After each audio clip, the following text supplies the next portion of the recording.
Hey guys, welcome back to my channel. I'm super excited to be filming this video today. It's been about 3 weeks since we welcomed our little girl Evelina. Here she is. She is such a dream. Hello. She can be fussy at times, but overall we are so lucky. She is such a good baby. I'm just going to go give her a quick feed before we get on with the rest of the video. Okay, I'm back and I've managed to make myself a coffee as well. So today's video is all about my birthing experience. One of the things that I really loved to do during my pregnancy was to jump onto YouTube and watch loads of different birthing stories, some of which were very graphic. This won't be like that today. And some more kind of like talking head, just talking through the experience and really learning through other women's experience while they were, in labor, giving birth, and things to look for, things to expect, and the kind of pain to expect as well. So hopefully today's video will be really informative and possibly enjoyable for you. If you've got any questions, any comments, please do pop them below and I will get back to you. Okay, so before we get into it, I just wanted to let you know the type of birth that I wanted. I really wanted a natural birth. I wanted a pool birth. I wanted some essential oils in there. The only thing that I was willing to take was gas and air. So I really wanted to be really tranquil. I'd watched loads of videos online, like I say, and followed a bunch of Instagram accounts all about these like doulas in America, and them really encouraging the natural birthing experience is something that I really wanted for myself. Unfortunately, it did not go down that way. So let's get into what actually happened. Okay, so I've got a bunch of notes here because surprisingly, you or I do not remember too much about my almost 48-hour labor. I was actually speaking to my husband about it today, and I'll get into it a little bit later, but I was actually in the pool for so much longer than I thought. So it is a little bit of a blur. I did have to grab him and just to jot down a couple of notes to really flesh it out. So, right, first things first. So my waters broke on Thursday morning, which, by the way, I was absolutely thrilled about. So if you'd asked me 2 weeks before, I'd be like, no, I'm absolutely fine. Like, she's in there. It's all good. I'm still comfortable, but getting to the point where I was ready to go, my body, I guess your hormones, everything changes, and I was so ready. I was so eager to kick off the birthing process because I just got so uncomfortable. It was pretty unbearable by that point. So it's really amazing how our bodies, throughout all the different stages of pregnancy and then birth, and also postpartum, our bodies are really working with us and working for us. So it is so incredible.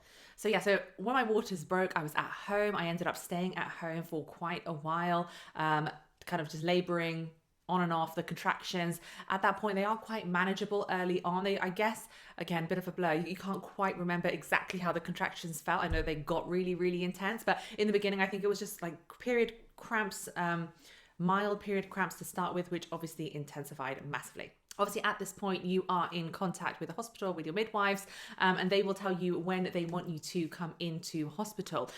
For me, they wanted me, I think for everyone, they want you to be in active labor, and that is your contractions lasting 1 minute long every 5 minutes for a whole hour, which once I had reached that point, we called up again and they said, okay, make your way into hospital.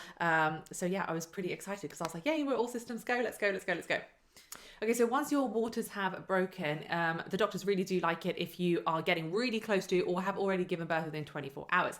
If that hasn't happened, then they will recommend that you be induced. So that's via a hormone drip to really crank up those contractions and get your body moving. As I mentioned, I really want to do things naturally. So luckily, I was kind of just in the nick of time. We were in hospital by this point and I really felt my contractions going. So I was like, please, can you examine me just to see how far along I am? And when they had examined me the second time, the midwife was like, great, you're 6 centimeters. So we can officially let you go into the birthing pool room, which is what I wanted. And we can delay the hormone drip. We'll see how it goes. So I was really happy by this point. So I was like, yes, okay, medical intervention is not needed at this point. So let's get into the pool. That's exactly what I wanted. So I was like, I'm 6 centimeters. This is going so well. It's kind of happening-ish quickly at this point. So yeah, I was really excited to get in that pool. And I really thought that it would help the pain levels as well. Okay, so remember earlier when I said everything is a blur, as I was speaking to Mike about kind of what happened in the pool room, he said you were in there for about 12 hours. Now, to me, it felt like I was in there for maybe 3 maximum. I was so shocked to hear that I was in there for 12 hours, just kind of laboring and having these really intense contractions. And I had seen on so many of these YouTube videos that you start like moaning and groaning and making these really like innate animal noises, and that was for sure me. You just kind of can't help it. The pain is so intense, it's so severe when you feel those contractions going on. I was still taking the gas and air. That was the only thing I had taken by this point. I was in the pool, and obviously I've been in there for so long, which is just still so crazy to me. I kind of feel like my mind has blurred that memory completely. And taking my little jelly beans to give me a little bit of rush of sugar, to keep me going and give me that energy. But really, this is when everything slowed down. So as I mentioned, the midwife upstairs in the hospital, she'd measured me. I was 6 centimeters dilated when I got there. I'm assuming it was a couple of hours later. One of the midwives who was with me, another one, checked me, and I was 7 centimeters. And then one of the doctors had come in, because I was in there for obviously so long that they got a doctor in to see what was going on. He checked me and he said I was 6. So that was super demoralizing. So I was like, how can you go backwards? Like, is that even a thing? But obviously you've got different people measuring you. So he said, no, you're 6 centimeters. And because of other things, baby's heart rate, my heart rate, they really said, okay, we need to get you out of the pool, and you kind of think about what you're going to do next. So by this point, I'd been laboring for probably about 36 hours at home. I was at home for quite a while, and then I'd been upstairs in the hospital for a little bit, and then now in the pool room for like 12 hours. So I was so knackered. My body was super, super tired. I was really low on energy. Obviously, you're not really eating anything. You just have like little jelly babies, which is just spiking your insulin levels. So you get a rush of energy and then you just completely crash. And so that was just going on for such a long time. And I kind of got to the point where I just kind of said, okay, like, too much. My body's saying no. And one of the midwives said, you've got other options. We can opt for the epidural. And I just said, you know what, fine, like, let's just do it. And also because in the room, I could kind of sense that they were a little bit worried about baby's heart rate. At this point, I didn't know that they were also worried about my elevated heart rate. I was just more concerned about the baby's welfare. So I was like, fine, let's just do it. Do whatever you need to do. Let's go. So anyway, they wheeled me to another place, which I can't really remember that happening either. And I ended up, to cut a long story short, ended up getting the epidural, and also getting the hormone drip to intensify the contractions and making the baby kind of come down faster, and for you to dilate faster too. Now, one thing just to mention about the epidural is, again, I've seen online, it's very common for you to get the shakes afterwards. Now, for me, I got the shakes, serious adrenaline shakes during, and just to let you know, if that happens to you, that is completely normal. It really freaked me out when it happened. I was like, what on earth is going on? I'm having an allergic reaction to this epidural. It was the only thing going through my mind. But they were really good in the hospital to kind of calm me down and just let me know it's absolutely fine that it's happening during. We just need to make sure that your doses, so when you press the little button, are closer together. I was doing them every 40 minutes, and I think I needed to do them, every like 30 to 35 minutes to have that constantly running through my body, rather than allowing the levels to dip, then getting the adrenaline, and then pressing the button, and then cracking back up and stabilizing again. So hopefully that makes sense. But yes, completely normal to get the shakes. Okay. Right, so the epidural's in, you're pressing the button, you're feeling much better. This was the only time where I got a little bit of downtime. I think they left me alone for a couple of hours because you're also on the hormone drip, remember? So your body's kind of doing what it's doing and you can't really feel what's happening. So you can get a little bit of like shut-eye for a few moments while doctors are and midwives are coming in and out of the room. There's still a lot happening. So they left me for a couple of hours, yes, to dilate. And then when they came back to check me, the doctor checked me and he was like, right, you're good to go. Because of the position of the baby and the heart rate, they really wanted to get the baby out as quickly as possible. So they recommended that I had a forceps delivery, which I was absolutely not keen on. But you're there in the moment, you can kind of feel the energy, and the doctors are like, okay, we need to do this. So you're like, okay, fine, just do whatever you need to do. So the doctor was like, right, the baby will be out in 2 pushes. And I was like, I don't think so. I've been here for so long. I just can't see that happening. But it is incredible what a little bit of medical intervention can do. And yes, 2 pushes and the baby was out, which was incredible.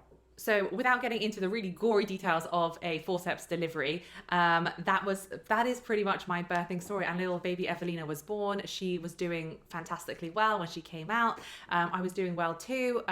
They obviously, had to do whatever they needed to do to kind of wrap up the situation downstairs. But all in all, it was a really good birthing experience. Obviously not the one that I had wanted, but it has not put me off at all. And I really wanted to make this video to, encourage you guys to give it a little bit of hope, even if you're birthing what you want, the way you want your birth to go doesn't happen for you. The doctors and the midwives are so good. They are looking after you. They're looking after the baby. They know exactly what to do. They're doing this day in, day out. So just kind of encouraging you to feel really good, really confident going in. When your waters break, try to be really excited and really happy about it. And it's so memorable. It's one of the most magical days of your life. And you can do it. our bodies as women are so incredible. We are built to do this. You know, we're built to give birth. So you can absolutely do it, and especially with all the help. As I say, everyone is so fantastic, and then you'll have a little baby. So just to let you know, after the birth, one of the things that I did, again, don't really remember why. I think the midwife was just like, right, come on, let's go and, you know, go and have a shower. So I went and I had a shower. And I remember feeling so exhausted. When they say online, you feel like you've literally ran a marathon, like an ultra marathon, that is how you feel. You are so drained. I remember just being like, oh my God, like I'm so tired. But you really do recover, and your body stabilizes really quite quickly, considering what you've just been through. So again, really remarkable. Yeah. Okay guys, so I think I'm going to wrap it up there. I think that was pretty much everything that I wanted to go through today. I'm sure there are little bits missing. So if you have any questions, you have any comments, perhaps it will jog my memory too. Leave them in the comments below. Let me know. What sort of birth are you planning to have? How are you feeling about it? Are you flexible about it? I would love to hear from you and see where you are in your pregnancy journey too. If you like this video, please do give me a thumbs up and follow the channel for more videos like this to come. Got so much in the pipeline, something really, really excited to announce for you guys very, very soon. So watch out for that. And I will see you in the next video. Have a lovely day. Take care.